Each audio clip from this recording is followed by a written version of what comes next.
Hello to you all. From the Netherlands, we are streaming live from Maastricht, which is in the south of our beautiful country, the Netherlands. So we're going to take a look at what's happening around the world and, of course, in the Netherlands. And let's start with showing where Maastricht is. Hallo allemaal, daar zijn we weer live vanuit het mooie Maastricht, in het zuiden des lands. En natuurlijk gaan we kijken naar politiek en geopolitiek. So, let's start with what's happening in The Hague. Right? We have a party, the PVV, which won most seats last election. And there was a debate about the European budget and this and that. And the PVV is against the EU and giving money to Ukraine. So we're going to take a look at the first video we have about that subject. Ja, we gaan even kijken naar de PVV. Dat gaat over het Europese budget en steun naar Oekraïne. Yeah. So this guy here is from the PVV, right? And the debate is about the European budget and support towards Ukraine. Let's take a look at this. Het gaat wat de PVV betreft vandaag vooral om die ruim 1 miljard euro aan extra belastinggeld dat aan Brussel gaat worden afgedragen als de verhoging van het MFK doorgang vindt. Ik wil graag in de herinnering brengen dat na de Brexit met het vertrek van een van de grootste lidstaten van de EU de begroting alleen maar is gegroeid. So the text says Ukraine is getting less financial and military support and new say, right, is unsure. So it's unsure if Ukraine gets this amount of money, which the EU budgeted in, right? So the EU gives money to the Ukraine, and it's a lot of Dutch money and German, you know. Ja, het is één grote spaarpot waar we dus geld in zetten. En 2,1 miljard, 2.1 billion is promised to Ukraine. But as I've said before, right, people are reluctant to give the money. Terwijl ons toch werd voorgehouden dat de begroting logischerwijs zou krimpen met het vertrek van zo'n groot land. En de PVV vindt... So he's talking about the Brexit, right? The EU had said the budget will shrink because England is not in the budget, but the budget is only getting bigger because of the war in Ukraine and other stuff. Vindt het niet te verkopen. Een andere gebroken belofte van de EU is dat er tussentijds geen herziening zou zijn van het MFK. En toch staan we hier nu weer. En let wel, de Europese begroting bestaat uit meer dan 1000 miljard euro tot 2027. En dit astronomische bedrag van 1000 miljard euro is weer niet genoeg voor de Europese Commissie. Het is nooit genoeg. Het moet altijd weer meer zijn. De PVV vindt het schandalig en ongepast dat in een... So 2.1 billion the cabinet wants to give to the EU, right? And the EU is asking for more. And this guy is saying it's never enough for the EU. Een tijd waarin vele Nederlanders in financiële problemen verkeren en dat er dit jaar bijna 1 miljoen mensen onder de armoedegrens dreigen te vallen, dat het demissionaire kabinet doodleuk van plan is om meer dan 1 miljard euro aan zuurverdiend Nederlands belastinggeld aan Brussel over te maken. En mijn vraag aan de premier is, ziet u dat zelf niet dat dit ongepast is? We hebben So people in the Netherlands are having a hard time having housing, right? Lots of homeless people in the Netherlands. And we give 2.1 billion towards the EU so they can give 2.1 billion to Ukraine. Inmiddels gezien dat als je je veto gebruikt, dat je dan dingen gedaan krijgt in het voordeel van je eigen bevolking. Dus mijn vraag is dan ook aan de premier, wat krijgt Nederland ervoor terug door in te stemmen met een verhoging en herziening van dit huidige MFK? En dan tot slot nog een vraag over de zogenaamde Egypte-deal. Kan de premier uiteenzetten wat de bedoeling van die afspraak is, hoe deze zich onderscheidt van de inmiddels ten grave gedragen Tunesië-deal? En heeft de premier zich ook met deze onderhandelingen bemoeid en kan hij dan aangeven wat de EU en Egypte precies met elkaar hebben afgesproken? En deze informatie het liefst zo snel mogelijk met de Kamer delen middels een uitgebreide brief. En heeft... So our demissionary cabinet went to Egypt, right? First they went to Tunisia, and this is for the refugee stream, right? Lots of refugees come out of Africa, and we're trying to prevent this. And the prime minister went to Tunisia. We'll show it on the map, and gave a lot of money to Tunisia, saying, "Don't let these refugees come to Europe." And now the demissionary cabinet went to Egypt, and the parliament doesn't even know why the demissionary cabinet went to Egypt. So this guy is asking what kind of deals were made in Egypt. Veel achterliggende stukken vraag ik aan de premier. En dat was het wat betreft mijn bijdrage voor vandaag, voorzitter. Overzichtelijk. Dank voor uw bijdrage, meneer Van Dijk. En dan geef ik graag het woord aan de heer Klaver voor een interruptie. Voorzitter, ik had nog even een vraag of de heer Van Dijk, we kunnen allemaal leren van het debat. So this here is Jesse Klaver, comes from a political party named GroenLinks, which is a left-leaning party. And he's basically going to ask about the support that we give to Ukraine and if the PVV still wants to give support to Ukraine or not. Knoptheid van zijn bijdrage, absoluut. Maar soms mis je dan wel dingen. En ik zou graag even of de heer Van Dijk kon ingaan op de positie van de PVV als het gaat over het leveren van financiële en ook militaire steun aan Oekraïne. Want een van de redenen waarom het MFK wordt overschreden heeft daarmee te maken. Vindt hij ook dat Nederland op alle mogelijke wijze moet zorgen dat er en meer geld, maar ook meer militaire steun naar Oekraïne gaat? De heer Van Dijk. So he's asking, does the PVP also say that Ukraine gets military and financial support from the Netherlands? Kijk, wij zijn van mening, dat hebben we ook in ons verkiezingsprogramma staan, dat er geen verhoging van het EU-budget moet plaatsvinden. Dat is 1. En 2, wij zijn geen voorstander van extra militaire steun. En de reden waarom is dat wij tanks leasen van Duitsland, dat wij, mocht er een conventionele oorlog plaatsvinden op ons grondgebied, we ons nog geen 1,5 dag staande kunnen houden. So he's giving reasons why he doesn't want to support Ukraine. You know, he says we are leasing tanks from Germany.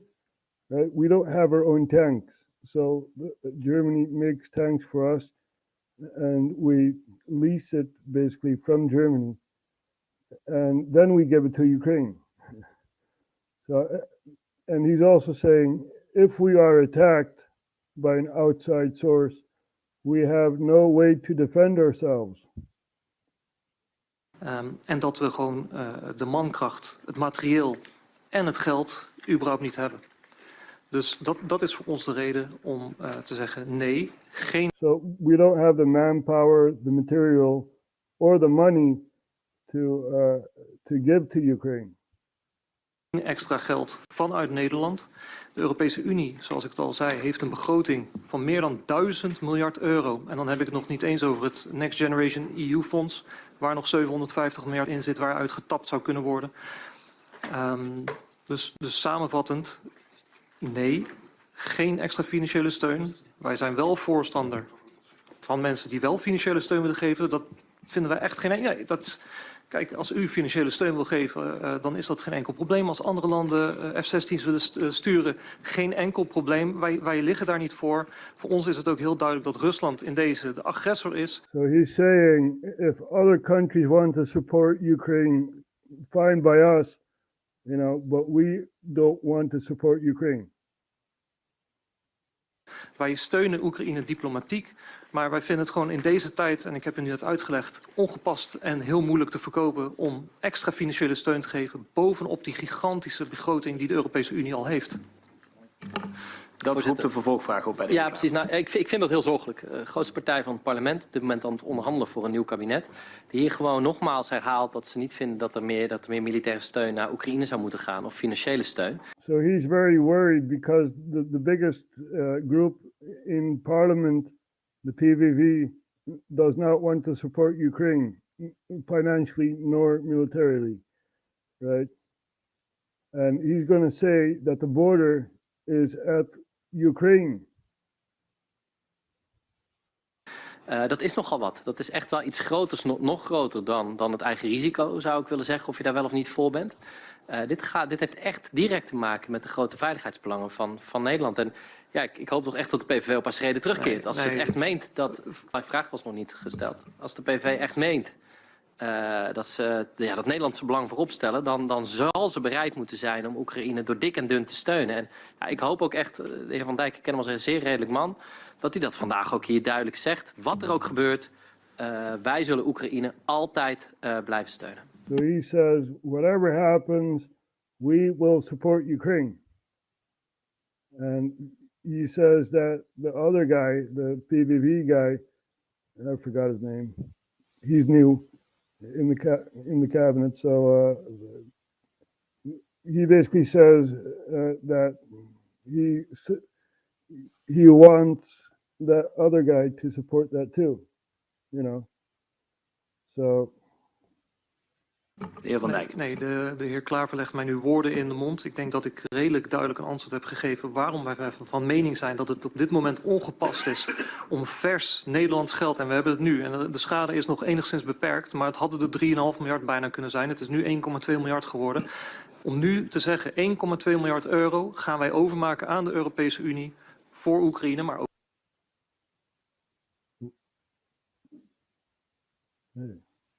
Maar ook voor de ambtenaren, ook voor de rentelasten die ze niet meer kunnen betalen. En dat is het gemene wat ze in Brussel doen. Hè. Ze koppelen dat allemaal aan elkaar. Wij vinden dat ongepast. De energierekening is voor heel veel mensen niet te betalen. De inflatie, boodschappen, alles is duurder geworden. So he's talking about inflation, right? The price of rent, the groceries and stuff, very, very expensive. And we're supposed to support the Dutch people, not the people of Ukraine. En ik vind het gewoon persoonlijk niet te verkopen dat je dan zegt, we gaan op het moment dat die Europese Commissie komt, mogen wij alsjeblieft weer wat geld, 50, 60 miljard, 66 miljard, leningen, giften, dingetjes gaan we uitgeven, gaan we lekker geopolitiek, gaan we lekker aan de gang. Terwijl ze meer dan 1000 miljard euro hebben gekregen. Ze krijgen meer dan 10 miljard euro Nederlandse... Uw punt is duidelijk, meneer Van Dijk. Dus ja, sorry, excuses voorzitter. Hele korte vervolgvraag van de heer Klaver. Concluderend, en dat zal ik ook even voor de goede orde. 1000 miljard klinkt als onwijs veel geld. Dat is ongeveer de omvang van de Nederlandse economie. De begroting van Europa is jaarlijks minder dan de Nederlandse begroting. En we doen wel even, want dan kunnen ze lekker met geopolitiek aan de slag. Dat is in ons belang. En als u het heeft over wij kunnen ons grondgebied niet verdedigen, nog geen... 100 billion goes to Ukraine. And that is a lot of money according to Jesse Klaver. And, he's basically saying the Russians are wanting to invade Europe, basically. Whilst Russia is concentrating themselves in the Donbass. Ons grondgebied begint aan de oostgrens van de Europese Unie. Dat is ons grondgebied en daarom is het in ons eigen belang om... Our border is at Ukraine. That's our border. That's what this guy is saying, right? Om voor te zorgen dat we het daar verdedigen, zodat ze niet hier komen. Klopt. En dan... We have to defend Ukraine to prevent Russia from attacking the rest of Europe. That's his point of view. Dank de heer Klaver. Voorzitter. De reactie van de heer Van Dijk. Tot slot daar een reactie op. Daarom zijn wij ook een groot voorstander van de NAVO en niet de Europese Unie. So he says we are a supporter of NATO and not the European Union. So we have that going on, right? And, intermingling between money and such, whilst we are getting a new cabinet. Ja, we krijgen een nieuwe kabinet en ondertussen is het demissionair kabinet miljarden aan het uitgeven en zoiets, niks aan de hand. Nee, we moeten Oekraïne blijven steunen. We moeten wel Oekraïne blijven steunen. We hebben ook een onderhandse deal gemaakt met Egypte, schijnbaar. En ja, ik heb er nog niks over gehoord. En ja, het is toch triest dat een demissionair president even naar een ander land toe gaat en allerlei afspraken maakt met dat land, terwijl het parlement nergens wat vanaf weet. So first, our prime minister went to Tunisia to prevent the refugee, stream coming into Europe. And now our demissionary cabinet went to Egypt to make certain deals which our parliamentarians don't even know about. Right? Dit gebeurt allemaal, mensen. Ja, en als we verder kijken naar wat er in Nederland gebeurt, dan zien we ook bij het Vredespaleis dat de International Criminal Court allerlei besluiten heeft gemaakt ten opzichte van Gaza en Israël. We weten dat Zuid-Afrika Israël voor de rechter heeft gedaagd en om Gaza eigenlijk. Zuid-Afrika zegt dat Israël een genocide uitvoert in Gaza. En daar hebben we het internationaal strafhof voor, om daar een oordeel over te vellen. So, South Africa is putting Israel on trial basically because of the actions that happened after October 7th. Hamas attacked Israel and Israel is attacking back. They're attacking Gaza and basically South Africa put them in court saying that they are doing a genocide. And we're going to, this is the Peace Palace here, where all this is spoken about and researched upon. So we're going to take a look at Al Jazeera, and they have some images concerning this whole thing between South Africa and Israel. Ja, we gaan even kijken naar de Vredespaleis en wat zij dus gezegd hebben over dit gebeuren tussen Zuid-Afrika en Israël. The UN's top court has told Israel it must act to prevent genocide in Gaza.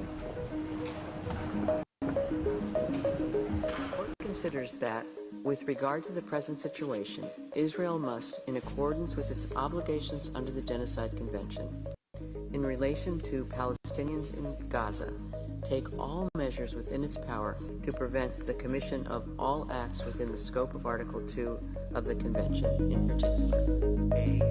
Killing groups, members of the group, B. Causing serious...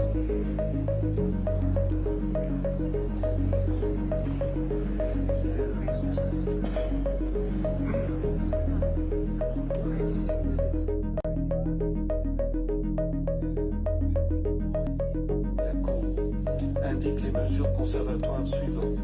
1. Par 15 voix contre 2, l'État d'Israël doit, conformément aux obligations I believe that in exercising the order there would have to be a ceasefire. Without it, the order doesn't actually work.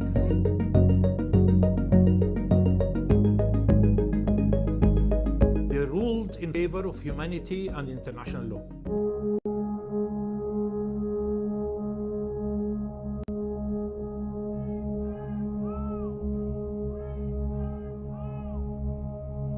The charge of genocide leveled against Israel is not only false, it's outrageous, and decent people everywhere should reject it.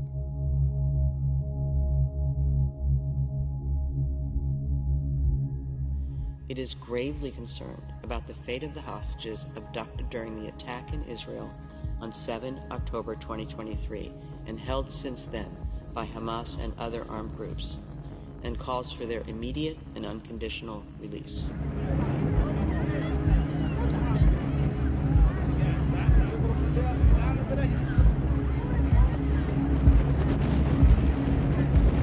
هم نفسهم إسرائيل قبل ما يطلع القرار بيقول لك احنا مش معترفين بالقرار. Israel says it will not recognize ruling even before the initial ruling of the case. So even before the case started, right, Israel was like, nope, we're not going to abide by these rules, right? ايا كان القرار مش هيلزمنا بحاجه. Israel says whatever the ruling is, it will not be binding. وهذا للاسف تجربتنا مع اليهود. And this has unfortunately always been the case with the Israelis over the past period. حسب التاريخ يعني. More than 2,000 or 26,000 have been killed in the war, you know. 26.000 Palestijnen dood, ja? Ontheemd, geen woning meer. Ze krijgen 3 minuten de tijd om de woning te verlaten en dan is de woning in puin. Er valt een grote bom op de woning. So they have 3 minutes to leave their own building, and then after 3 minutes the building is gone. Right? They have no home anymore.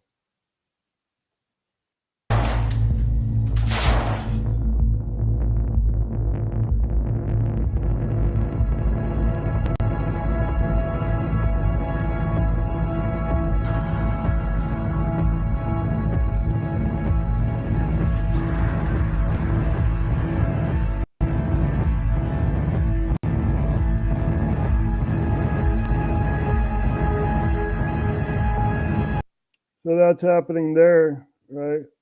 The court ruling was in The Hague, that was today, and it's not over yet.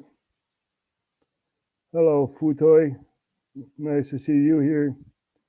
And also Trippenfalls and Momsbroek and Ben and Nico. Yeah, nice of you guys to drop in.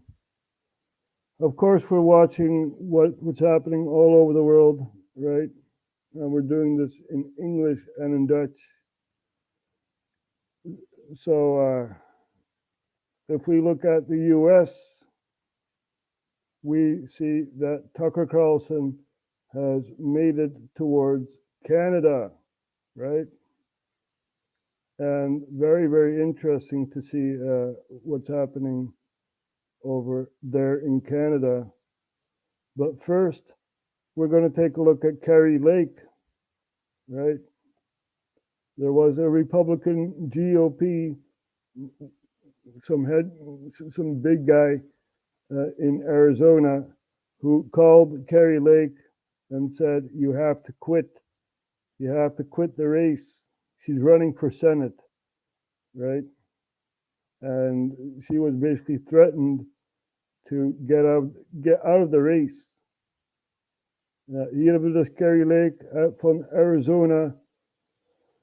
En die gaat voor het Senaat in Amerika. En een grote Republikeinse gast heeft haar opgebeld en gezegd van je moet stoppen. Ja, je moet uit de race. We willen jou niet in het Senaat hebben. So let's take a look at this here. Big audio. Let's see if this is the right one.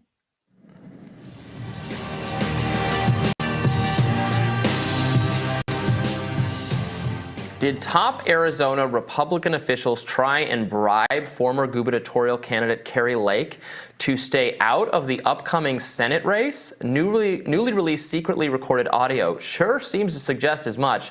The tape appears to be a conversation between Lake and Arizona GOP chair Jeff DeWitt, where DeWitt asks if there's an amount of money he could give to Lake, or he could get for Lake, in order for her to drop out. Take a listen.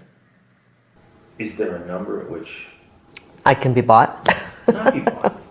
That's what it's about. You can take a pause for a couple of years. No. And then go right back to what you're doing. No. 10 million, 20 million, 30, no. A billion, no. This is not about money. This is about our country.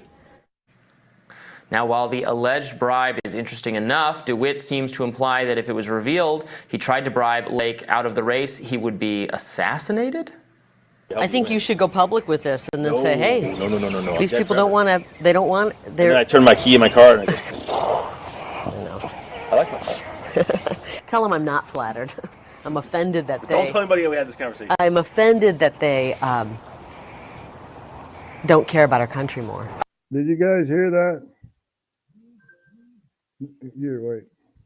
I like my car. Tell them I'm not flattered. I'm offended that they... Don't tell anybody we had this conversation. I'm offended. Don't tell anybody we had this conversation. Right? So she's being threatened. The guy said, you know, if I come out and I turn the ignition on, you know, my car will blow up, maybe. So these are high powers that Kari Lake is fighting against. Dat zijn grote machten waar Kari Lake het tegen opneemt. Je hebt dus iemand binnen de Republikeinse Partij in Arizona, een grote gast binnen de Republikeinse Partij, die haar waarschuwt van ga nou niet runnen voor de Senaat, dat willen we niet. Ja, hier heb je heel veel geld, ga maar wat anders doen. Here's a lot of money, go do something else. Please don't get yourself involved in politics, right? You know, it's amazing, it really is amazing. So this is what they do to good people, right? I consider Kari Lake a good person. So it really is amazing what's happening over there in the US. And not only in the US, but also in the UK. Now, Futoy can talk about that, you know. Futoy can talk about that because he is in England. Now, in England, you have a piano player who wears sunglasses. I guess he watches RHTVLive, I don't know. But he wears sunglasses, and he was playing piano somewhere in London, right? Now, you had a Chinese delegation, basically, and they were listening to the guy playing piano, and his friend was recording, and these Chinese people were in the background, you know, so a Chinese woman comes up to this guy and says, we don't want to be on camera. So we're going to take a look at that. It's very, very interesting because it's spread everywhere, right? So we're going to take a look at this here. This is in London, Brendan Kavanagh or something like that is the guy playing, and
local. Can the Chinese Jeffries have a go? Oh yeah, of course we've got the Chinese here.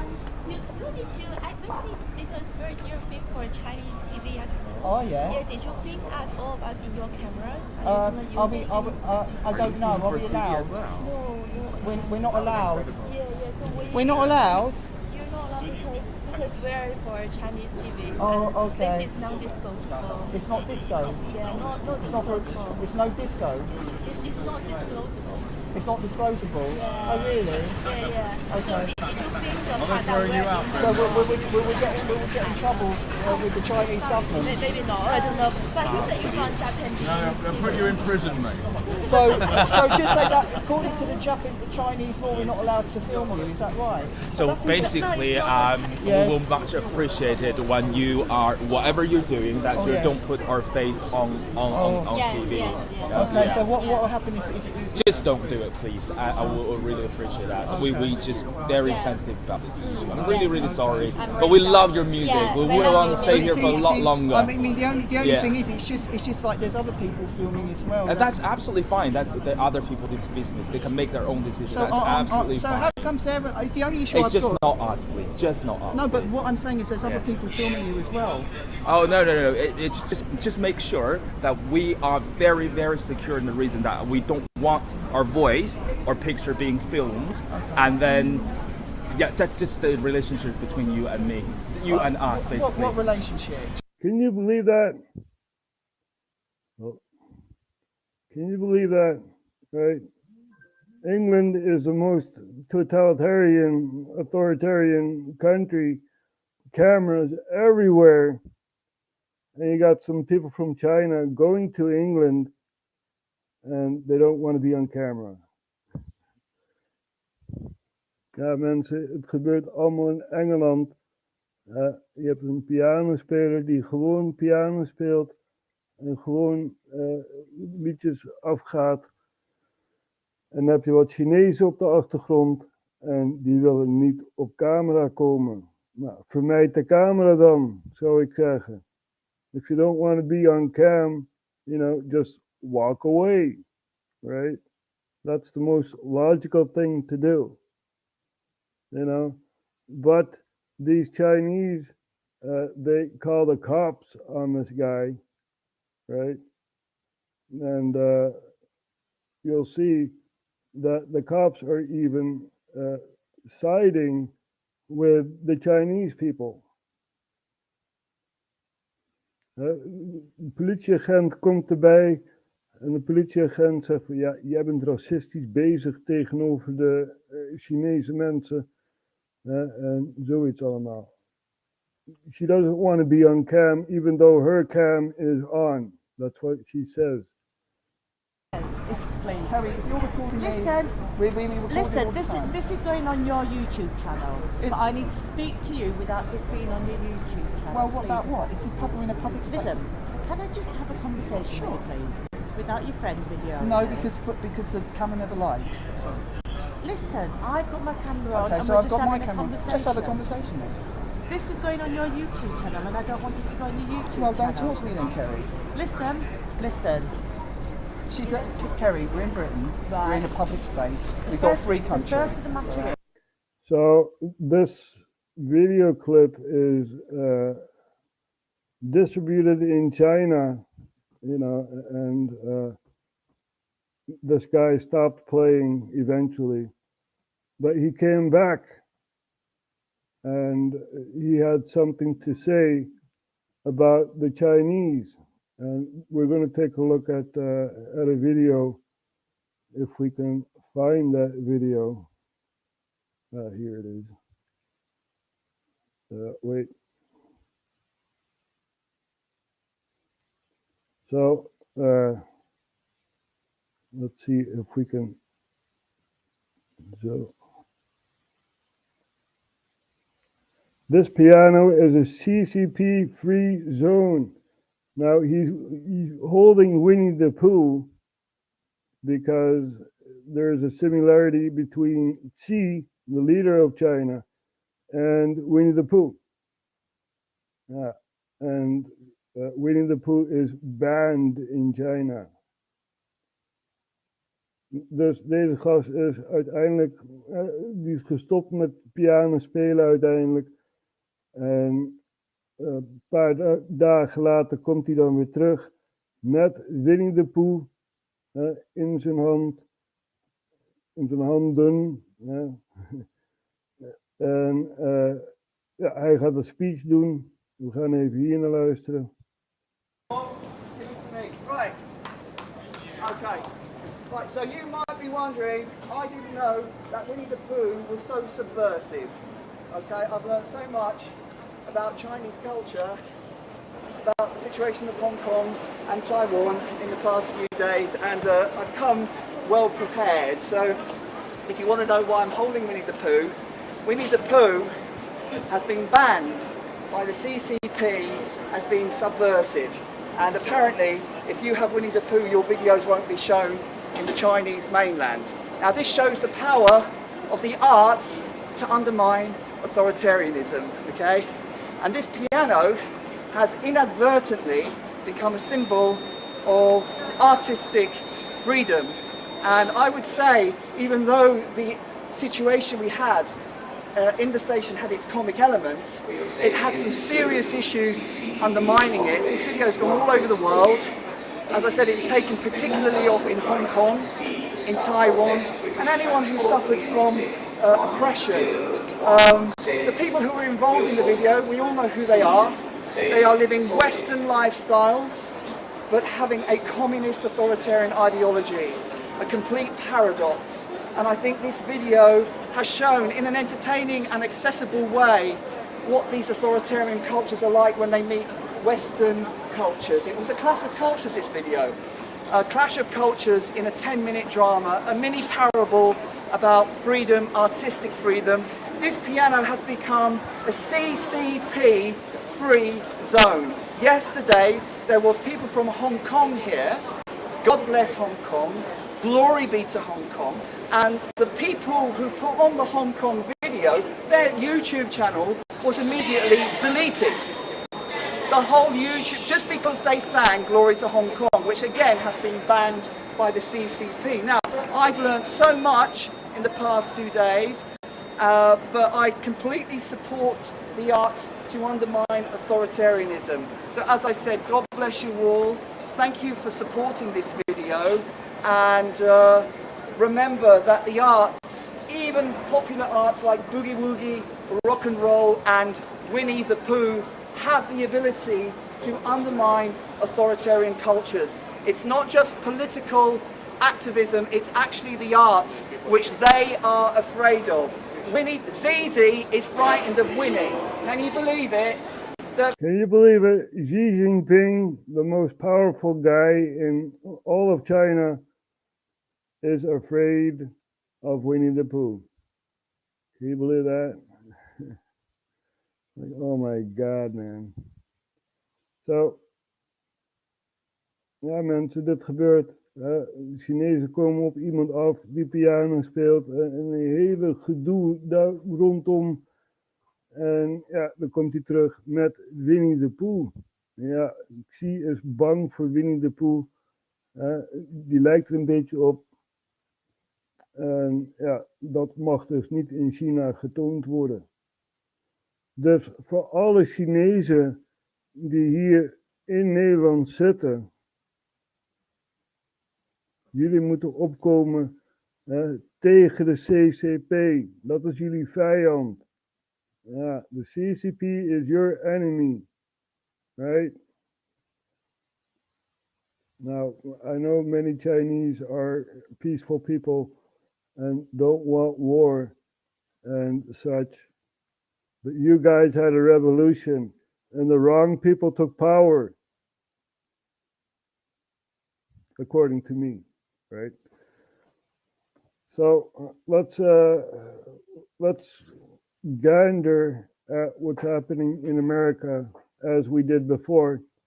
Right? Let's take a look at Mark Dice. Now, Mark Dice has a new video about Joe Biden, and we're going to take a look at what Joe Biden had to say. He was in Wisconsin, I believe, at a brewery, and we're going to take a look at Mark Dice. Yesterday, Joe Biden visited a brewery in Wisconsin where he sounded like he had sampled too much of the product. In other words, he sounded like his usual self. The beer brewed here, it is used to make the brew beer in this refinery. Oh, Earth Rider, thanks for the Great Lakes. I wonder why it's called. And afterwards, Senator Amy Klobuchar posted this photo on Twitter showing old Joe hanging out with some of the workers. Now, she's a senator from Minnesota, but he was in Superior, Wisconsin, which is right on the border between Wisconsin and Minnesota, so she decided to come on over. But she posted this photo, and just take a close look at it for a moment and tell me what's wrong. Let me zoom in here for a moment in case you haven't noticed, if you're on a mobile device and your screen is particularly small. But Blue-Collar Joe is wearing his hard hat backwards. And when I first saw this photo circulating last night, I thought, that's a hilarious meme. But then after reading some of the comments, I thought, wow, a lot of these people just don't get that it's a meme. And then it became clear to me that it wasn't a meme. It's not photoshopped. The photo was originally posted, like I said, from Senator Amy Klobuchar. This is Joe Biden wearing his hard hat backwards. Virtually every man in America, even those who have never been on a construction site or have ever touched a hard hat, know that the strap is in the back. But since old Joe's handlers are a bunch of Washington, D.C. elitists, of course, they've never been on a construction site. They've never been out of the office. And so they didn't notice before the photo was taken. And so Senator Klobuchar posted it for our enjoyment. Someone who does know how to wear a hard hat properly, however, is Donald Trump, who has been wearing them on construction sites for almost 50 years now. You see, Joe, this is how you put on a hard hat properly. This is Donald Trump on the campaign trail back in 2016 in West Virginia, where he was handed a hard hat by some of the coal workers there. And that's how you do it. Now, isn't it embarrassing you have a president who doesn't even know how to wear a hard hat? You know, it's like, oh my God, man, this is the most powerful guy on the planet. He's got his hands on the button, you know, and oh my God, really. I'm very embarrassed for the American people, right? This guy has to come back in office, Donald J. Trump. You know, and I'm a Dutch guy, right? I don't have a say in this, but I do see that the Biden administration is destructive. You know, a war in Ukraine, a war in Israel, right? So they're destructive, you know, and President Trump never waged a war. He did do retaliation strikes, though, in Syria and Iraq. He should not have done that. You know, he has done things that are wrong, in my opinion, but who am I, right? Deze gast moet terugkomen. Donald J. Trump, die moet terugkomen. Hij weet hoe je een bouwhelm opzet. Ja. Biden weet dat niet. Ja. Dus bring back sanity, right? America was broken up basically by the Democratic Party. They used lies to smear Donald Trump, you know, having Russian connections and this and that. We played Robert Mueller, who read the report, made the report, read it out, and said there are no Russian connections.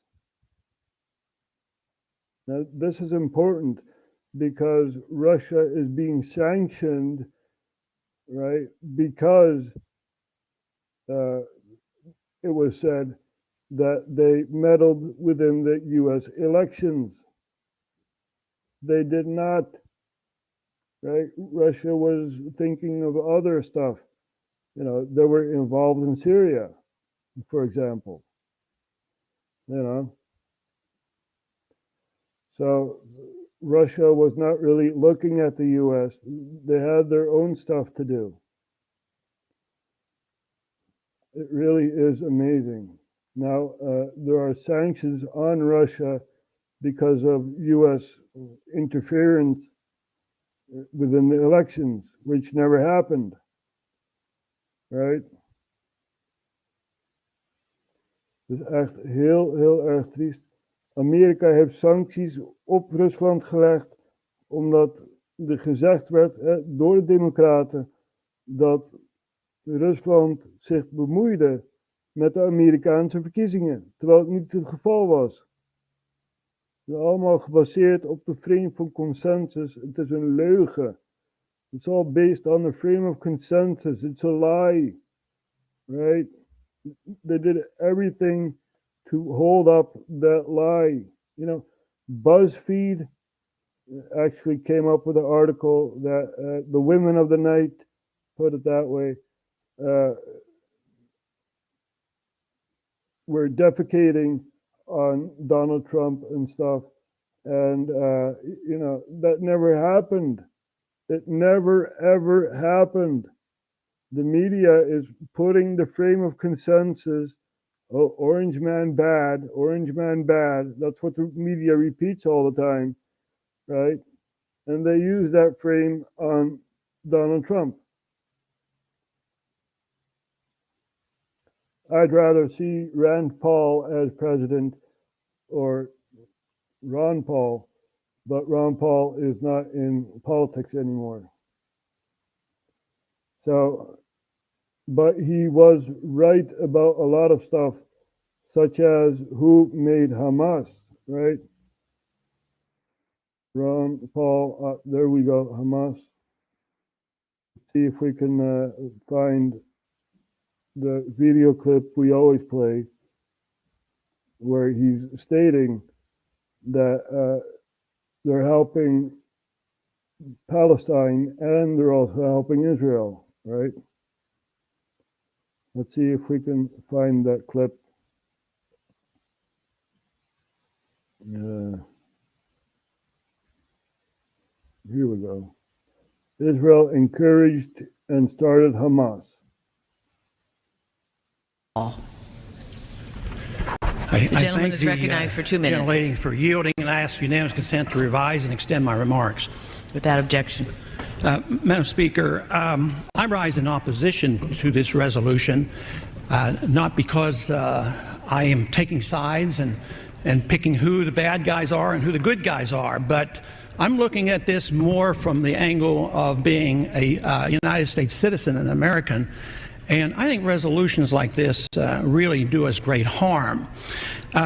In many ways, what's happening in the Middle East, and in particular with Gaza right now, we have some moral responsibility for both sides in a way, because we provide help and funding for both Arab nations and Israel.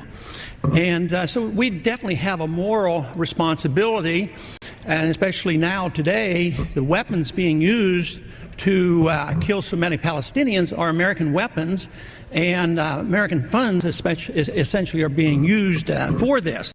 But there's a political liability which I think is something that we fail to look at, because too often there's so much blowback from our intervention in areas that we shouldn't be involved in. You know, Hamas, if you look at the history, you'll find out that Hamas was encouraged and really started by Israel, because they wanted Hamas to counteract Yasser Arafat. And you say, well, yeah, that was better then and served its purpose, but we didn't want Hamas to do this. So then we as Americans say, well, we have such a good system, we're going to impose this on the world. We're going to invade Iraq and teach people how to be Democrats. We want free elections. So we encourage the Palestinians to have a free election. They do, and they elect Hamas. So we first, indirectly and directly through Israel, help establish Hamas. Then we have election. Then Hamas becomes dominant, so we have to kill them. You know, it just doesn't make sense. During the 80s, you know, we were allied with Osama bin Laden. And we were contending with the Soviets. It was at that time our CAA thought it was good if we radicalized the Muslim world. So we financed the madrasa schools to radicalize the Muslims in order to compete with the Soviets. There's too much blowback. There's a lot of reasons why we should oppose this resolution. It is not in the interest of the United States. It's not in the interest of Israel either. Kan je het voorstellen? Israël heeft Hamas gemaakt om de PLO af te leiden. De Palestijnse bevrijdingsorganisatie onder Arafat. En ja, zodoende hebben ze Hamas gemaakt. En proberen ze Hamas in eigen hand te houden. Terwijl het niet lukt. Can you believe that? Right? So Israel creates Hamas, they create their own enemy, and they can't hold their own enemy. So they say, we must destroy our enemy. It's really amazing. And first you have that PLO, right? Palestinian Liberation Organization under Arafat. And after Arafat had died, Hamas grew bigger, right? And it's a hornet's nest over there in the Middle East because you have more proxies, right? You have Hezbollah in Lebanon, in the south of Lebanon. And the IDF, Israeli Defense Force, is fighting them. They're also dropping bombs from the Golan Heights in Syria, right? So we're going to put that on the map.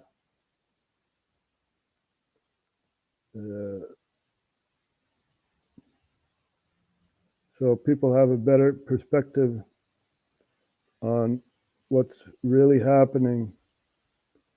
So here we have our beautiful country, the Netherlands, right? And we're going to the Middle East. Over here, we have Israel and what's left of Palestine.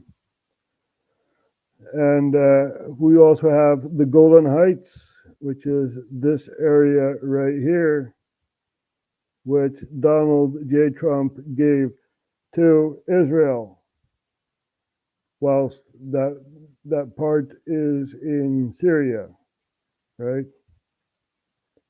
There's also a small part that belongs to Libya, or not Libya, Lebanon. And you know, it's a very disputed territory. And Donald Trump said, it's yours, you know, go take it. So they are attacking Syria from within the Golan Heights, right? Now, why are they attacking Syria? You guys remember what happened in 2011, right?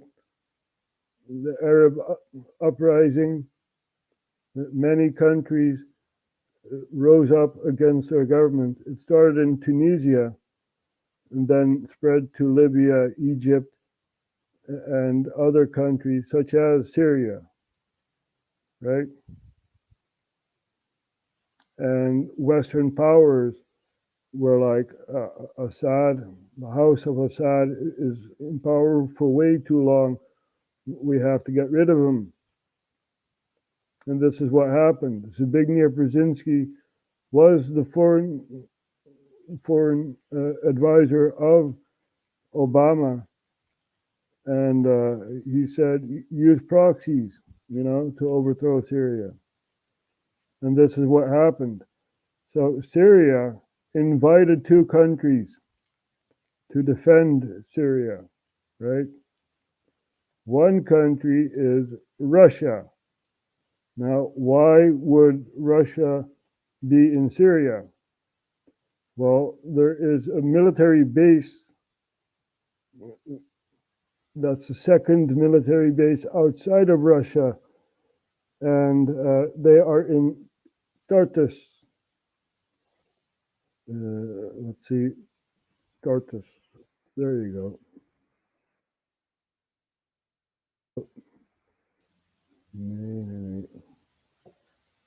There. There, wait a minute.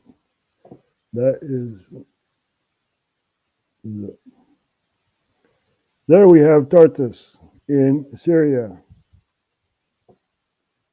And over here we have a Russian base of operations, and this is why Russia was invited to come into Syria, right? And Syria also invited Iran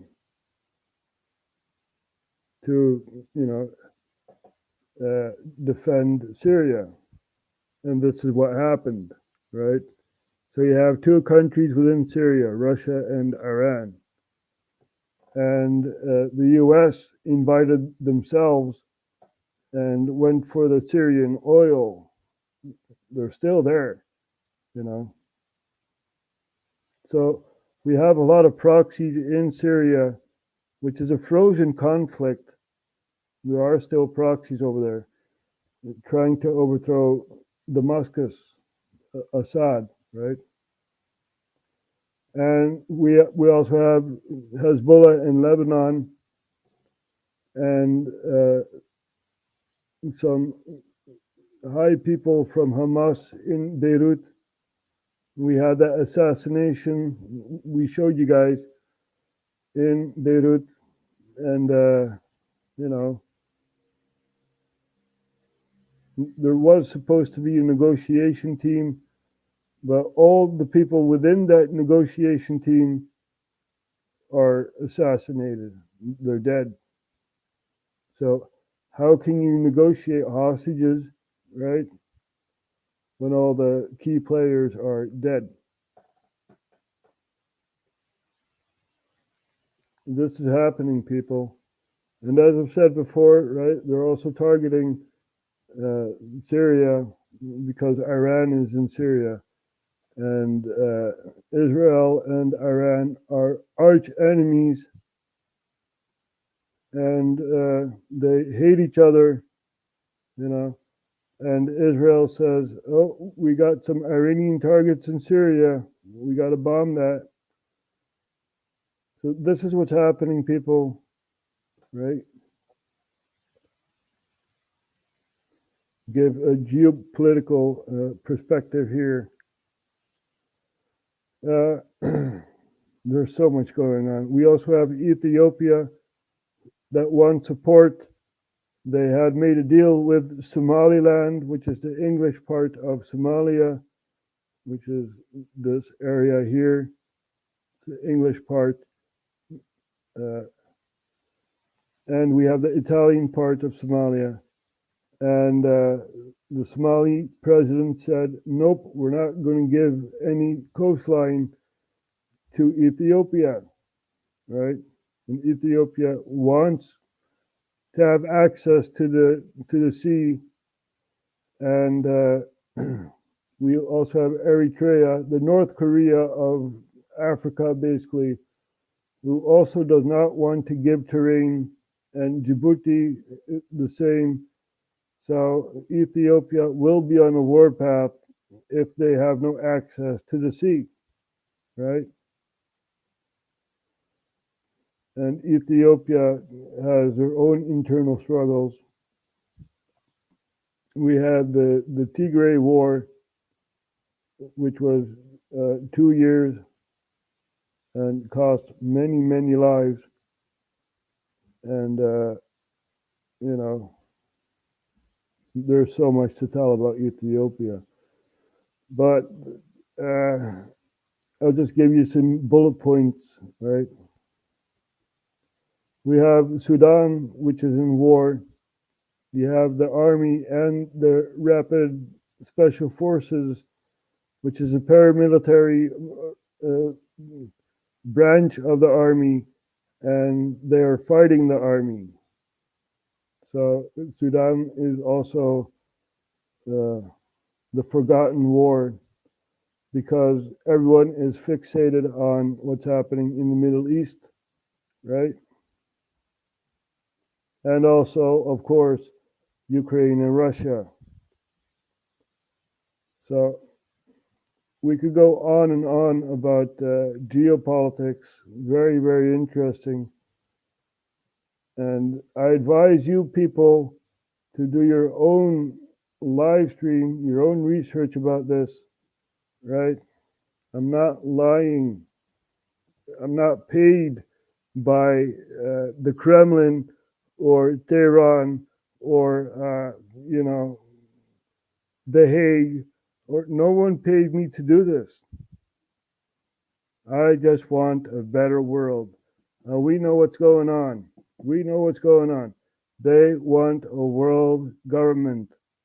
This is why the Western Hemisphere is being destabilized using all these refugees, right? The refugees that come into the country and are potential new voters.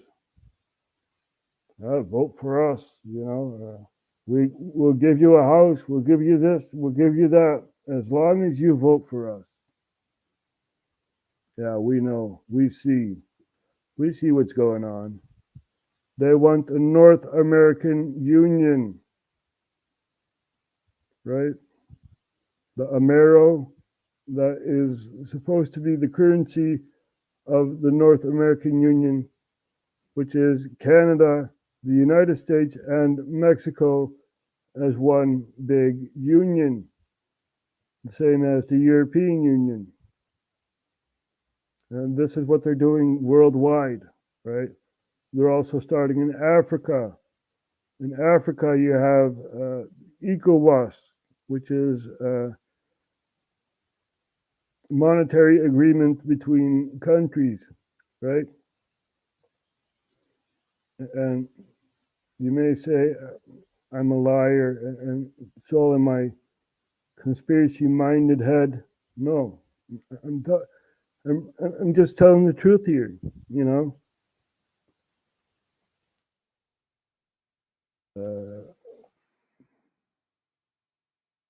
So I'm going to show you guys ECOWAS, right, before we close down.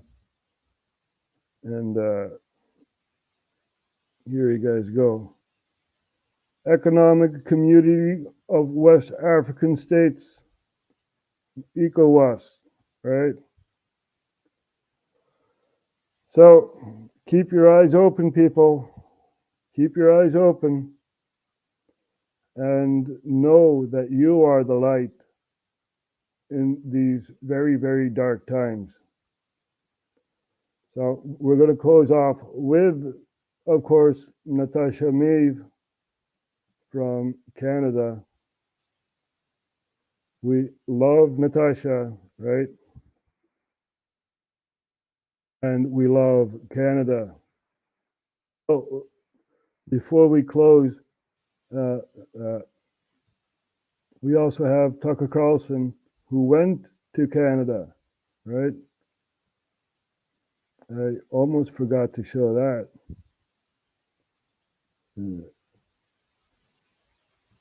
There we go. Now listen to this laugh, right? Thank you. That reminds me of Mozart, Amadeus. Yeah. You got to see that movie. Oh, I love it. Thank you for having me. I have never spoken in a cooler place in my life. I cannot believe I'm in a hockey arena in Edmonton, Canada in January. This is the coolest. My friend Theo Fleury is here, which kind of adds to the authenticity of it. Go Theo Fleury. Thank you. I am thrilled to be here. Alberta, that's exactly right. Al Freakenberta, as we call it. I was so excited to be here that I actually called the CBC and I said, I'm in town, which they were aware of, and I'd love to talk to you. I'd love to talk to as many Canadians as possible. And we talked to a very nice guy. I think he's new there. And he's like, sure. And we called back and we were speaking in Calgary earlier and they had a CBC guy there. And I said, look, I would love to talk to the CBC. I'll answer any question you like and I dare you to put it on TV. No. And I wasn't just outraged because there's a state media organization that's totally opposed to free speech, which is a little weird since the media should be the defenders of the things that, make their careers possible. But it also offended me personally because I feel like I have some ownership of the CBC, not because I'm a Canadian taxpayer, but because I am secretly, and I never reveal this part, Canadian. And I am. And I wouldn't say this, honestly, to an audience in Los Angeles or New York or Denver, because I don't want to be singled out, or treated differently. But it's actually true. My dad's family's from Nova Scotia. And we had a place in Nova Scotia my whole life until a few years ago when we sold it to a guy called Gerald Cotton, who mysteriously died sort of colitis in India with the keys to like $1 billion in Bitcoin. And the New York Times called me and suggested I was in on his Bitcoin scam, which for the record, I'm not. But anyway, I have ties to this country and I've spent a lot of my life coming here and I just love it. And that's why I'm here. And I mean that. So I wonder if Trudeau is scared of Tucker Carlson. I really wonder. I believe Rebel News also caught this, right? That Tucker was in Canada, and they also have news reports on this. So, is Tucker enemy number one because he speaks out against Trudeau? Who knows? For all Canadians listening, every day is Fuck Trudeau Day. We are going to close off with Natasha Maeve. And I thank you all for watching.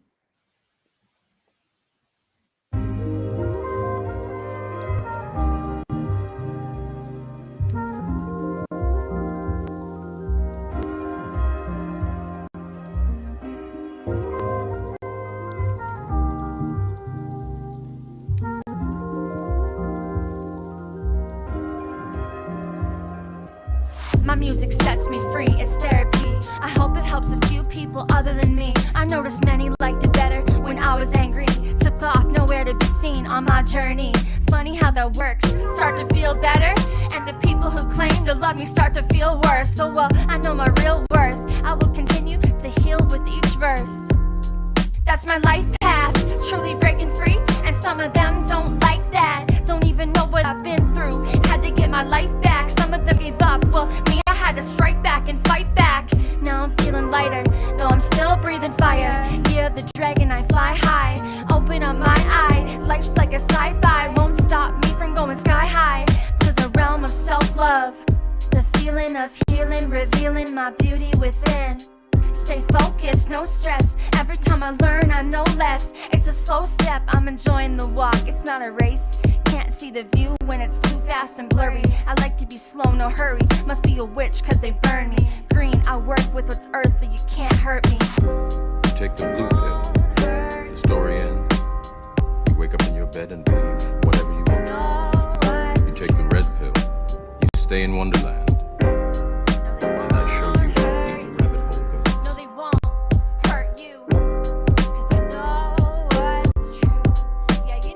True. that's my life path. Truly breaking free, and some of them don't like that. Don't even know what I've been through. Had to get my life back. Some of them gave up. Well, me, I had to strike back and fight back. Now I'm feeling lighter, though I'm still breathing fire. Yeah, the dragon, I fly high. Open up my eye. Life's like a sci-fi, won't stop me from going sky high. My music sets me free, it's therapy. I hope it helps a few people other than me. I noticed many liked it better when I was angry. Took off, nowhere to be seen on my journey. Funny how that works, start to feel better. And the people who claim to love me start to feel worse. So well, I know my real worth. I will continue to heal with each verse. And I know who really loves me out there. Thank you, I love you too. Keep fighting, keep shining light. Don't give up, don't let the demons win. You have to let it all go. Fear, doubt, disbelief.